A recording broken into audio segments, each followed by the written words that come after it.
Welcome back. When we last left off, Lord Czar's arch-nemesis Sama was awakened from his own Sartanian slumber.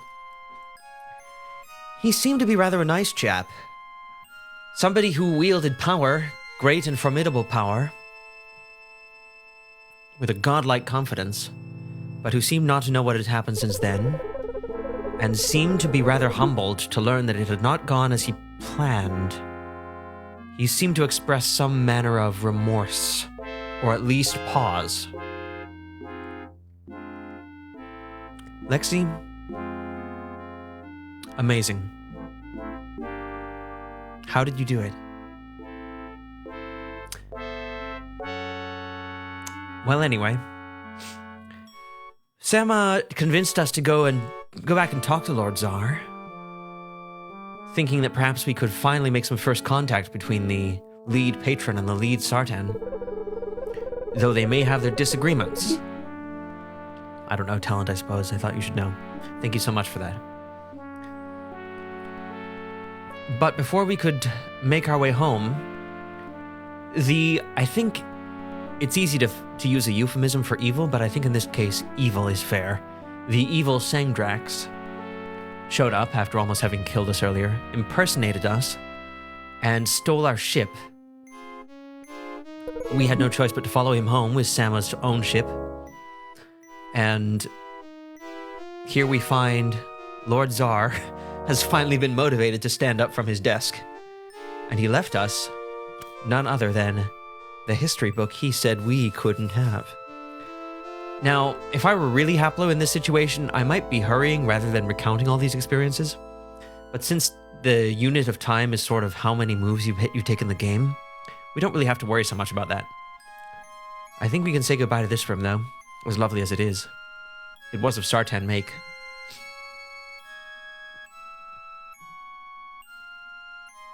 And this nature of the universe means that we have time to read the book before we head to that distant and open gate.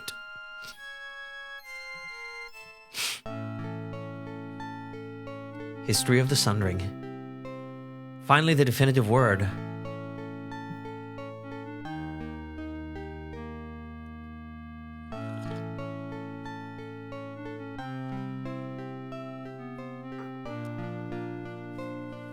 This may well be the last time we hear this music as well. I knew this book was key. I knew it from the start.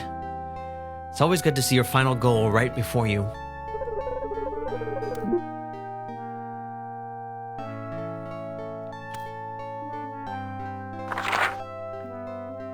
The Vortex.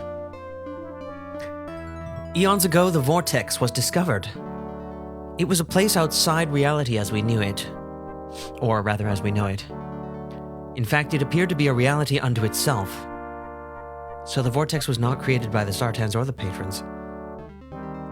It was a place of great power. Researchers theorized that it might be the actual source of magic. It remains a place of mystery. As much is known about it, much more escapes us. It was the perfect place to actualize the plan. In order to defeat the enemy and create the new worlds that Sama visualized, we had to sunder the world into 5 realms: air, fire, stone, water, and the Labyrinth. 4 to give to the Mensch, and 1 to imprison the patrons. Not only would we be removed from the Earth while this happened, the Earth, we would be able to draw upon the perfect magic of the Vortex to make it happen. We needed an instrument to focus the magic of the Vortex, so we created an island of stone that floated over its very heart. Upon it we inscribed a rune structure unlike any other. Indeed, this was a spell, but not just a spell. It was many spells intertwined into one structure. Every spell has a starting rune. When a wizard traces a spell, the magic flows from the starting rune into the other runes. That makes sense. That comports with our own magic casting. Upon completion, the spell is defined, and it is cast. This rune structure is different. It combines many different possible starting runes. When magic is introduced upon one of these runes, the spell is defined and cast. There is a compelling reason for this. Along with being used to sunder the world, the island was designed to serve additional functions. Shortly after the Sundering, the same rune structure created a conduit between the worlds. It is currently used to transport people and cargo from realm to realm. Using the Death Gate, we were able to populate the realms with the mensch we had selected. All that was required was a fleet of ships outfitted with steering stones containing the naming rune of the target realms. The Death Gate has a grander purpose, though. When the mensch have settled and we reawaken, the rune structure will be used again to interconnect the worlds. Power and materials will freely flow from realm to realm depending on need. After this interconnection, various spells can regulate and modify the system. We have included all of these in the rune structure. We have also included a fail-safe spell. Should something go drastically wrong with the Sundering, the spell exists to reform the single world from the 5 realms. We don't anticipate actually using this spell, but it exists just in case. Well, that is illuminating. Now, a few comments here. First of all, they don't capitalize S in Sundering, I just noticed, but they do capitalize interconnection. They haven't used the word reformation yet. Only Zar has used that word as far as we know. But Zar, I think, capitalizes it. We know that because we're reading what he says. And he seems to attribute the same sort of capitalization associated grandeur with the Reformation as the Sartan do with the interconnection. But Zar doesn't really seems to have glossed over the interconnection because he just referred to it as something called the interconnection. It certainly is not where his sights are set. We know that he wants to reform the worlds, but now we also know that the spell he would use to do it was nothing but kind of like an emergency brake on the Sundering, as defined by the patrons. And we've learned a little bit more about how this Sartan-created island in the non-Sartan created vortex works. The island. The activation of a spell from the island's rune structure is relatively simple, but the execution of the spell must be exact. The island has been keyed to work only in the presence of the world's seal, or in the current case, all 5 of the pieces. Lexi says, I mean, what a social experiment. They really thought a few special trinkets to each of the mensch races would bring harmony between them? Zifnab was the only one actually working to bring that kind of symbiosis around. That's for sure. Right? Everyone else is being much more godlike, and Zifnab was being a little bit more kind of the way that Jesus, or maybe Muhammad, is characterized, you know?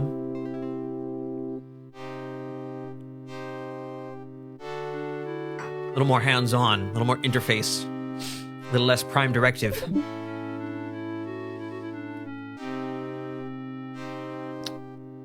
Anyway, this also, what we've just learned here is that the world seal is needed to cast spells from the island, so there's no question. This is why Zar has asked us to find the pieces, because he wants access. The island is home to 4 spires which encircle the rune structure, 1 to represent each of the elements. To awaken the island's magic, each seal piece must be placed upon its respective column. The procedure has an interesting side effect. Whenever a seal piece is placed upon its counterpart column, it generates an elemental storm. Everything on the island will be bathed in that element. Tornado force winds, a firestorm, an avalanche of rock, or a deluge of water. We couldn't comfortably cast our spells while being attacked by the elements, so we placed the rune structure inside a warded circle. Make sense? Everything inside of the circle is completely safe.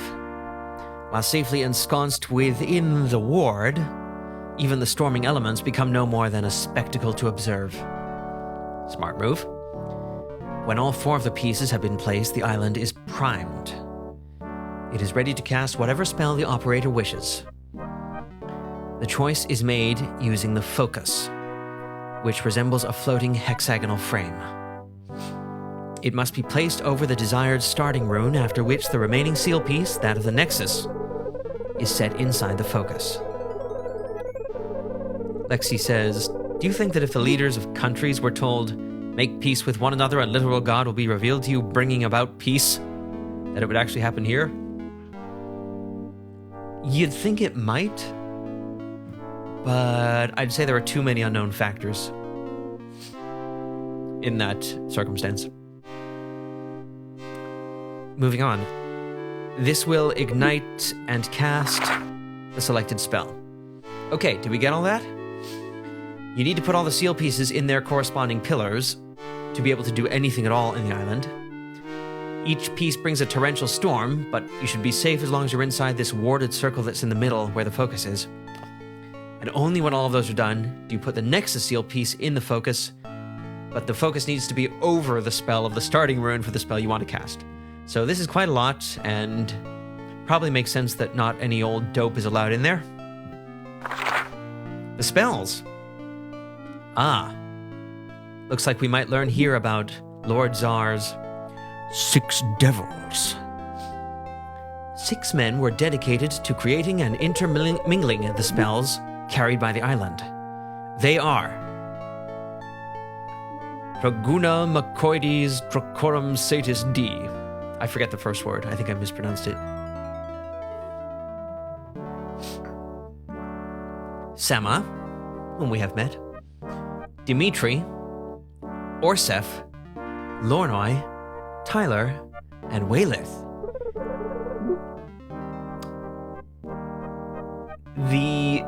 Thank you, Lexi. We might have met these guys too. They might have been the ones who ignored us. Sama, Dimitri, Orsef, Lornoi, Tyler, and Waylith. Do you remember who the nicknames that Czar gave to any of these people? We were kind of noting them as he told us about them, but there was only one visit back home where he seemed interested, or even seemed willing to talk about them. Indisputably 6 of the greatest contemporary Sartan magicians.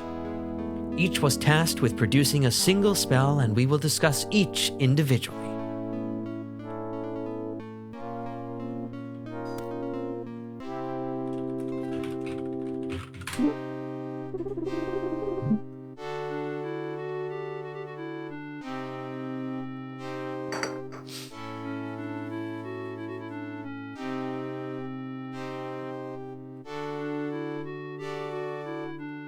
Hello. Yeah. If you recall any of that stuff, Lexi, please type it in. Let's carry on. Oh, look at it. So this is why Czar wouldn't let us touch this book. It's damaged enough as it is. But look at this. The spells that we've been casting are not nearly this big. This is enormously intricate. Not all of these shapes appear totally connected either. It's unclear whether this is... and these, many of the runes seem the same, or just transpositions of other runes. Let's read what we can here. Sama. And it looks like... oh. I'm guessing this is... I mean, it's just a guess, but this seems evident enough at this point as a hypothesis, a reasonable hypothesis.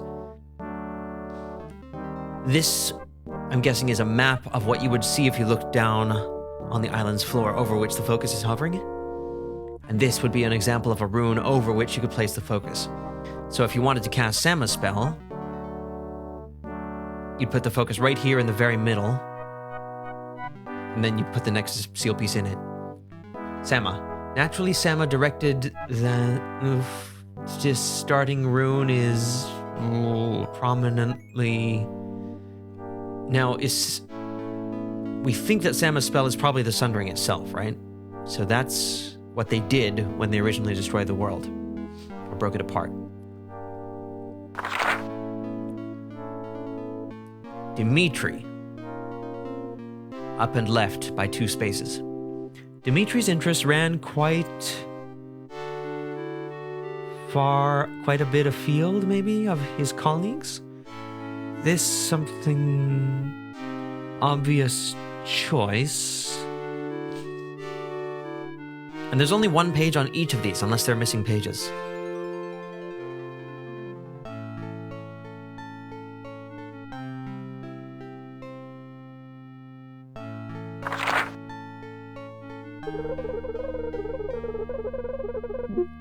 Dimitri was the kind of argumentative one. Right. And I forget what the possible nicknames were. They were like the heart, the mind, the hand or the arm, the soul, the eye.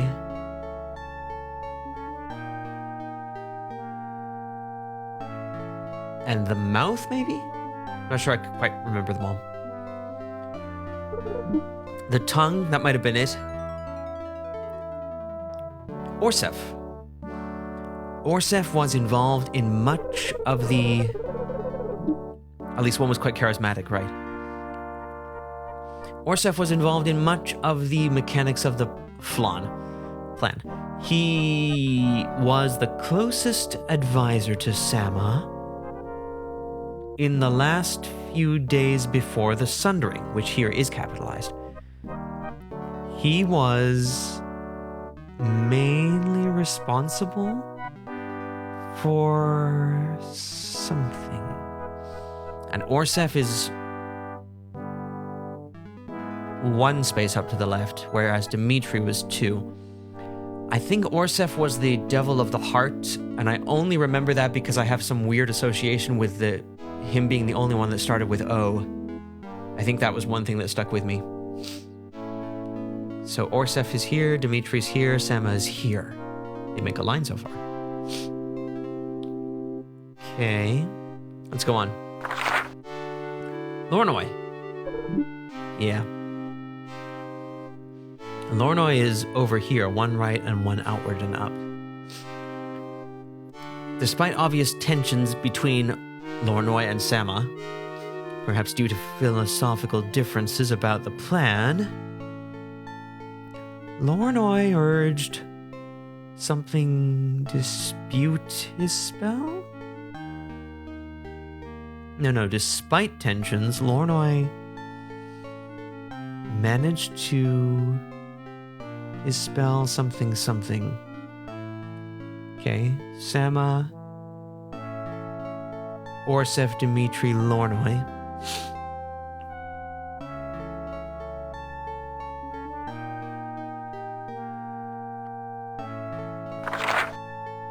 It seems like there must be more about each person.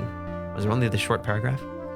Tylor, the opposite of Lornoy. So, Sama, Orsef, Dimitri, Lornoy, Tyler.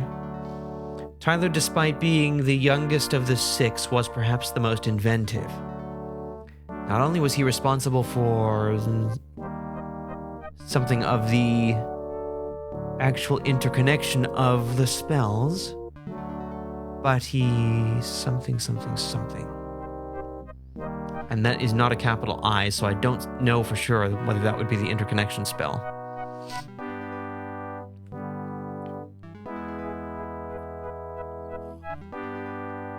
Czar was talking to us about this on our last visit home, wasn't he? He mentioned that each of them was responsible for a spell, and the interconnection was 1, the Sundering itself was 1. But he wasn't sure which was the Reformation yet. Yeah, it looks like interconnection of the spells, but I assume that refers to the overall mechanism of the floating island, and not to the interconnection in the sense of being the last step of the Sartan's plan. Okay, so now we have 1, 2, 3, 4, 5, and where would 6 be? Waylith. Exactly to the right. 1, 2, 3, Waylith, Lornoy, and Tyler. Waylith was the only member of the team who was not a member of the council. He despised politics, but was unmatched in magical knowledge. His was the spell that water...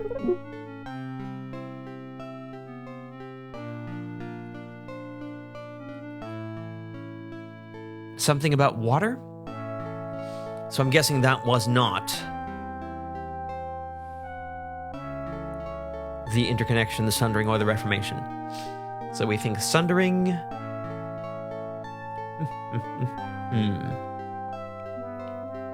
I don't even think we've picked up as much as Zar did, because I think Zar seemed to understand which one was the interconnection. Like, he got that, but I don't think that we have seen that.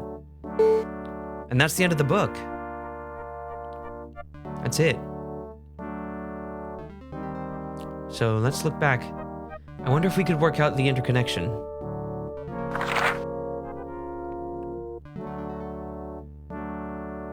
Could be that one.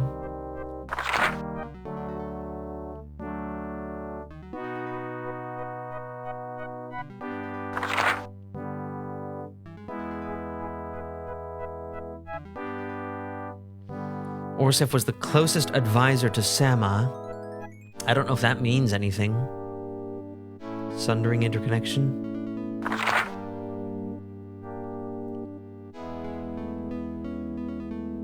Not clear what that one is either. All right. And it's not clear who wrote that book either. I guess it was just a Sartan scholar.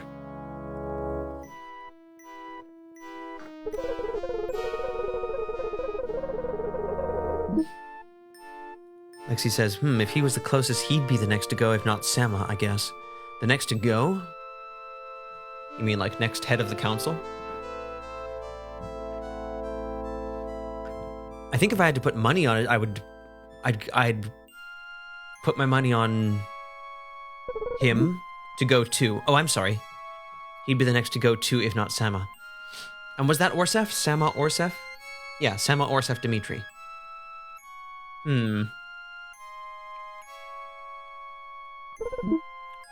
All right. Here we are at the Labyrinth. Careful, the lightning is loud. This gate is the final portal of the Labyrinth. Just beyond is the hell you called home for most of your life. Okay.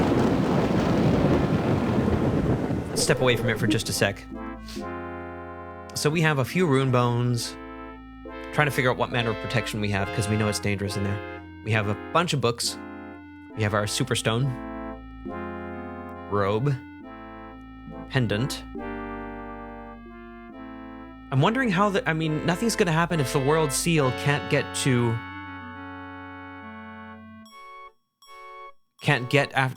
Zar, right? And didn't Sama still have that? Or did Sangdrax manage to snatch it somehow? I don't remember that happening. We have a key, which I think we've already used, right? That was for the manacles. And we have some null water. I think that's still null water. Book, crystal fragment, which we don't really need anymore. We've never used our arrow that's guaranteed magically to hit its target.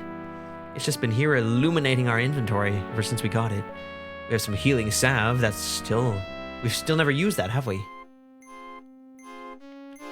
The journal, the good old pamphlet for the Brotherhood. We have a shear, which I think we used for one or two things. And we have a zinger, which I think still works. It could attract lightning. Ooh, that might come in handy. And yet another book. We are an educated adventurer. All right, I think it's time to go in. Here we go.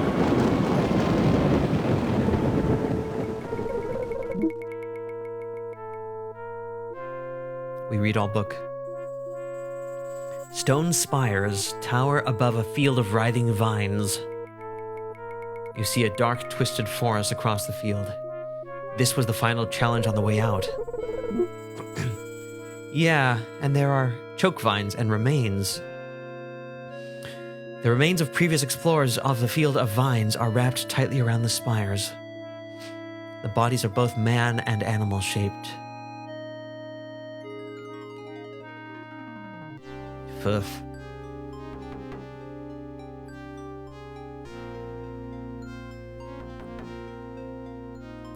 squirming, writhing vines cover the distance between here and the forest. There's no way to get there without trudging through the sea of choke vines. You recall when you escaped the labyrinth. The choke vines weren't much of a problem then. It was winter, and the season drove the vines into a type of hibernation. They couldn't move in the cold. Now that the weather is warmer, they thrive and force you to deal with them in order to cross.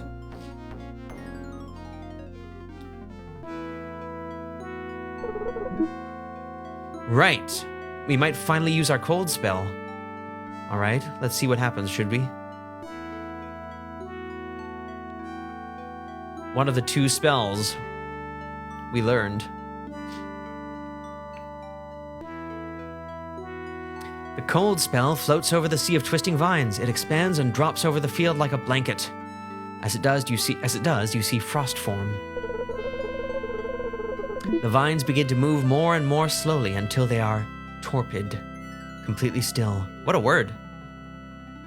No wonder we had to learn this to survive. Right. There we go. 10 points there.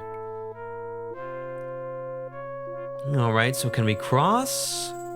Let's try it. Back over the field of choke vines you've recently crossed, you see the last gate of the labyrinth, once a very welcome sight. Okay.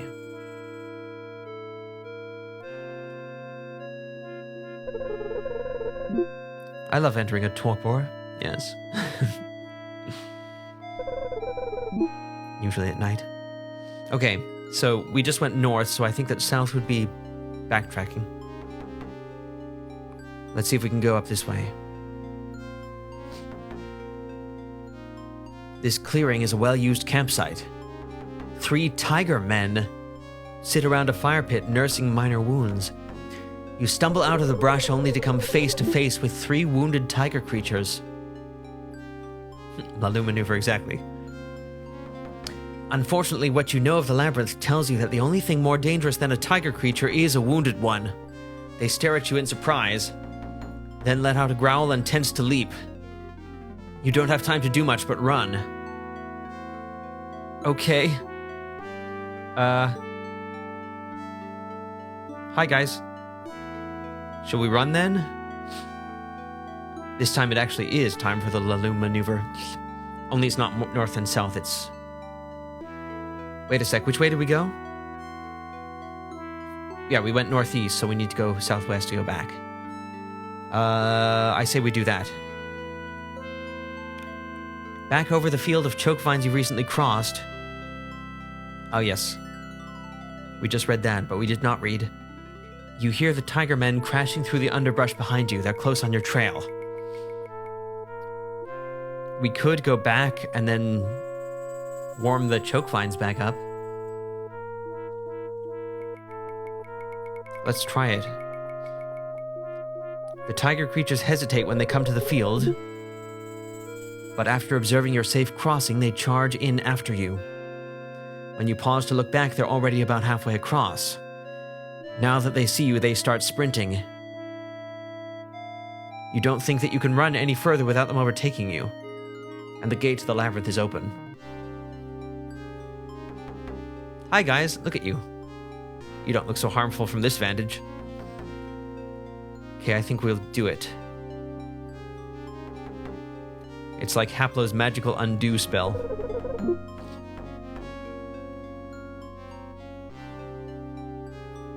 The frost disappears as the heat spell takes hold.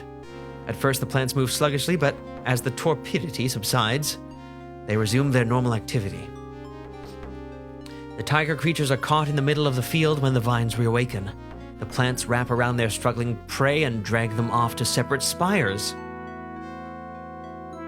With wild eyes, the tiger creatures watch lightning strike a spire only a few hundred yards to the west. Then it strikes the next closest spire and proceeds to work its way down the line. Soon the lightning blasts the 2 closest spires. The stench of cooking tiger meat reaches you even here. Sorry, guys, but you were predating me. Looks like we took care of the tiger men. Yeah. Well, should we cool it back off?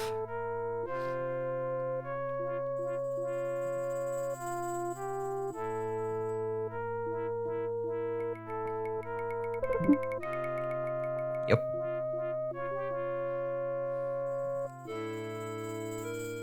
Alright, let's go back over. And let's head back to where the Tiger Men were. This clearing is a well-used campsite. A dark cave opens into the nearby hillside. Burial cave. Yeah, it looks pretty labyrinthine. We can take the skull.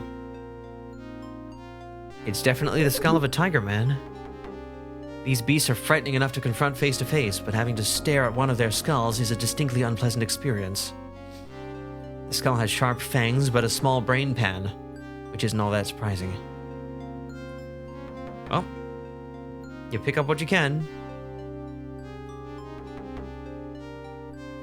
There it is. Oh, the fangs are off the bottom, I guess. A fire pit. The fire pit looks well used. I guess this is for warmth. The tiger creatures have camped here for some time. You wonder how this has affected the nearby village. The tiger creatures seem almost a race in their own right. Lexi says, question, how does this incredibly dangerous board game of torture and death help patrons become peaceful, reformed people? It seems not out of line with the Sartan on the whole. Sama sure seems like a reasonable person, but as we know, the other Sartans disagreed, and they all were interested in playing God and not interfacing and reasoning with their, I guess not with their opponents any more than those they considered their subjects. Okay, so we have some choices. We can go back there, we can go into the cave, or we can go over this way. We could try to climb the trees, but I'm kind of worried about doing anything like that. Twisted trees grow at odd angles, branches thrust outward like daggers. There are places in the labyrinth where the trees are sentient, and those branches are employed as weapons. I feel kind of bad for the Tigrans now. Yeah, I kind of do too, except that they were so predatory. Seems like we had to defend ourselves. Oh, I clicked on this skull, but we took this one, I guess.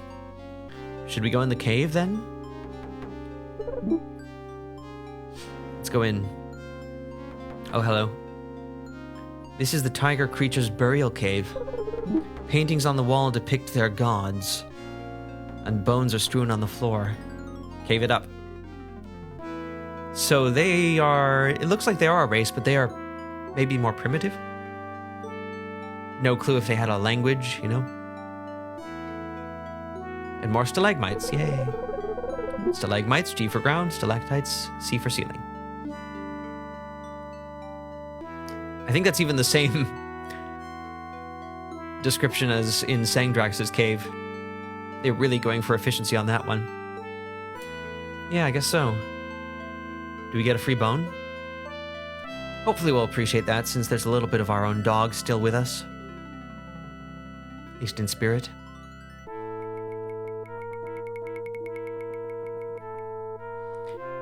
Half-buried bones stick up from the ground. These are obviously the remains of the Tiger Men. It appears that they are just sophisticated enough to bury their dead. It must have been a tough decision for them. Respect their fallen comrades or lunchtime. We're like 75% dog, which is a benefit to us. I don't know how you work out that percentage exactly. Let's look at this thing. The crude cave painting depicts a dark god of the tiger creatures, presumably death, chasing after its tiny feline followers and shooting bolts of lightning. It is clothed in a black robe, which shows only a skull-like head. It's an interesting insight into the Tiger Man religion. Our body was dog completely, and now our body is haplo completely. Well, if you say so.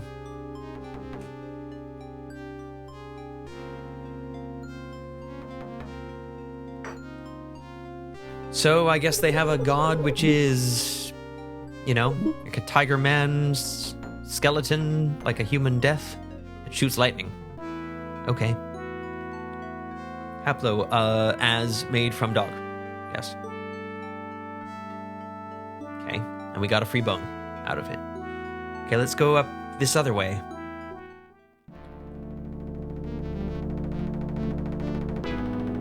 You stand on the outskirts of a village in the throes of battle. This is the village we were worried about. A pack of tiger men circle a group of patrons huddled under a magic shield. Lexi says, our soul is 75% Haplo and 25% dog, as you can tell by your love of bones. You're certainly making a case. Okay, I don't know if the tigers can see us. I'm gonna say that we're still hidden and that we're at least safe to look. The simple shelters are the sewn together hides of various animals. You recognize some, but others come from beasts the labyrinth must have spawned since you left. Oh, maybe the tiger creatures are magically generated. The huts are lightweight and portable, matching the nomadic nature of the patrons. Interesting to learn a little bit more about our own people. I don't think we're going to attack them. These half-man, half-tiger creatures swarm throughout the village, though most of them have congregated around the center. There, a group of villagers have huddled under a magic shield, which one man struggles to maintain. It looks as if it could falter at any moment. Tiger bud. Okay.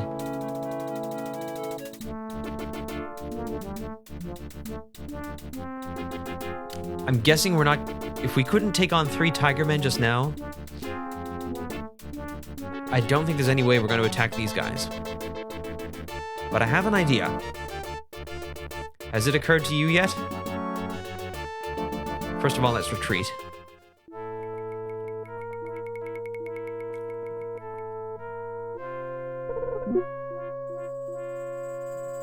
I want to see, out of curiosity, if we can... None of the spells that we know will have any significant effect on the fire pit, huh? Let's use a spell. Let's... Ah! Let's hear it, Lexi.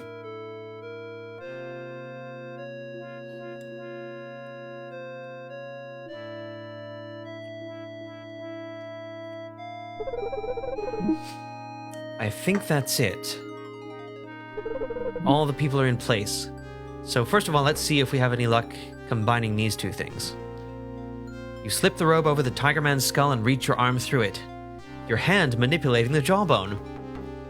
You do a quick ventriloquist act, including some hilarious one-liners about how many tiger creatures does it take to screw in a glow lamp, but quickly become bored, so you'd disassemble your creation, but not before noticing its resemblance to the painting in the burial cave. Okay. Can we combine the bone with the robe? Okay. There is a resemblance, though. But I think that we can do one better.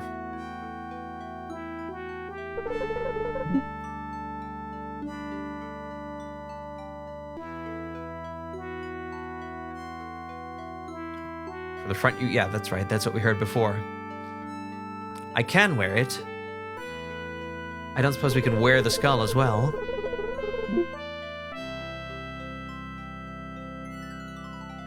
Oh, we can talk to the skull. Alas, poor tiger, I knew you not. But then again, if I did, I probably would have wanted to kill you too. That's good. And it's kind of a hint, isn't it, that we can do a ventriloquist act. I don't think I've ever done that.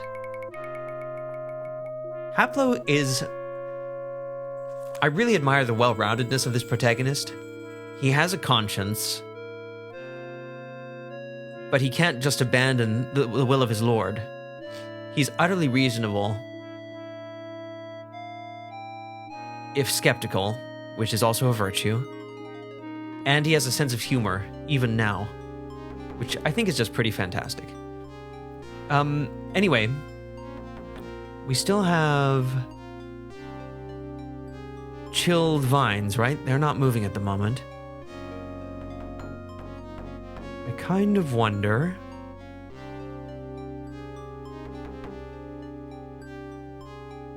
Yep. We can stuff this robe with a source of electricity.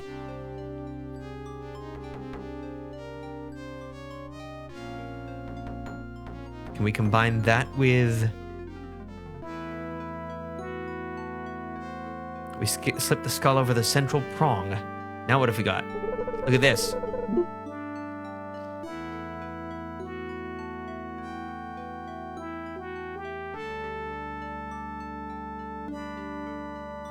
Okay, the electric zinger looks like an oversized jack. 3 metal prongs protrude at acute angles from its base. A switch has been wired to it. We knew that. The whole device is dull and depleted of energy. So that's important. This thing is not charged. A robe is draped over the zinger, and peeking out from the hood is a menacing skull. So... we were just here, we've learned that lightning tends to strike these spires, so I'm wondering if we can do what the dwarves did and get lightning to strike this thing. Because that's the whole point of the zinger, right? It collects energy from lightning. So let's dismantle it. Let's see if we can block the zinger here. You set the zinger down on the torpid vines. They don't react, so you pick the zinger up again. Okay. I think we're safe over here, right? So I want to see what happens if we, once again, thaw the vines. Sorry, vines, we're really putting you through your paces.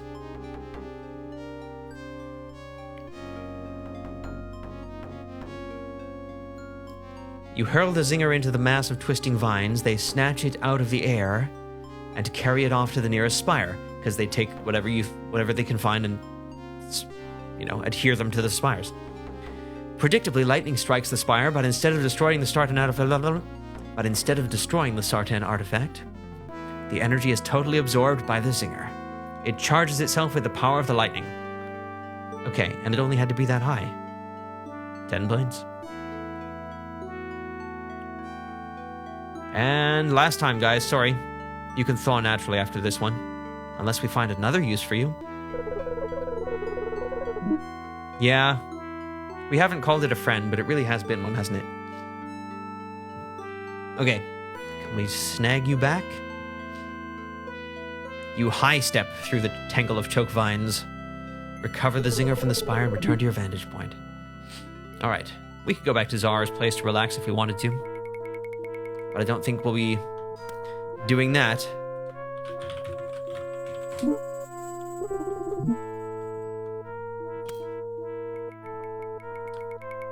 Okay. So look at this zinger now, it's charged. Then we can combine it with this. And I wonder if we can... So the zinger's light glows through the eyes.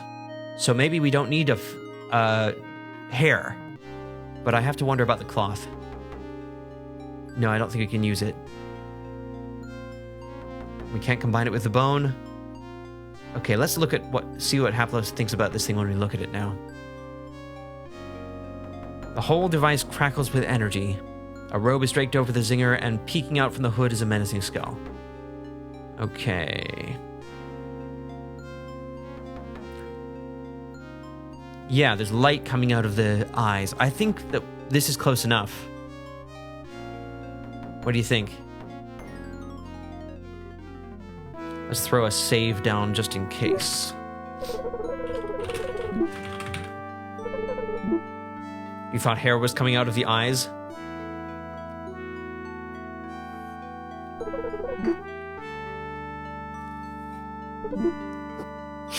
Happy Halloween! Happy Halloween! You thought it was coming out of the hood. Right. Alright. Let's activate this sucker. You pull the switch attached to the electric zinger. The contraption flies out of your hands, twisting and turning in the air, accompanied by a screeching metallic whine.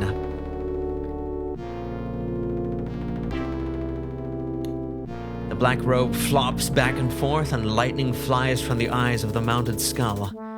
All the combatants stare up at the apparition. The tiger creatures point and hiss at the flying sideshow, and then scatter in random directions, pure terror in their eyes. Yeah, that's right. When the Zinger's power drains, it drops out of sight somewhere in the forest. Okay, bye, Tiger God. Thank you for serving us. The shield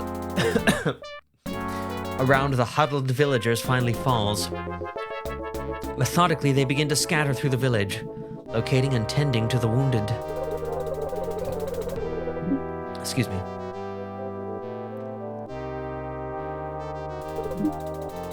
One man, seriously injured, lies in front of you. The headman of the village, who valiantly supported the magic shield for so long, approaches the wounded man and summons a healer. A nervous, young-looking woman rushes over, nearly dropping her package of healing herbs and implements. She surveys the horrible wounds sustained by the fallen patron and gasps, but a stern look from the headman prods her into her routine. She tries to clean and dress the wounds, but they are too severe.